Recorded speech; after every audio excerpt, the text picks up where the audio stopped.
Here we are in the big barn. 30 years ago, they'd open them doors and there was so much fog coming in you couldn't see nothing. And so then we put that reflector down the middle of the burner there, 2 burners in the middle, and a burner down there.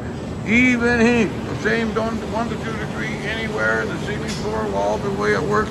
So you see the pipe, it doesn't flutter it out. It shines over here, keeps everything dry.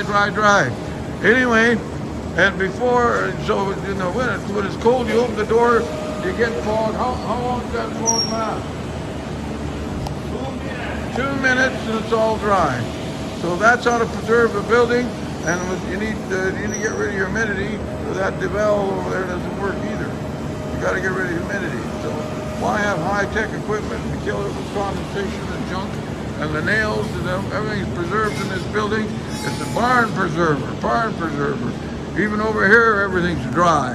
You don't want cows slipping and sliding, and even in this pen, always dry. And the air in here, it's amazing. When you dry up things, you don't have that stinky, awful smell in a barn. And the appetite goes down. And animals don't eat as much as they can.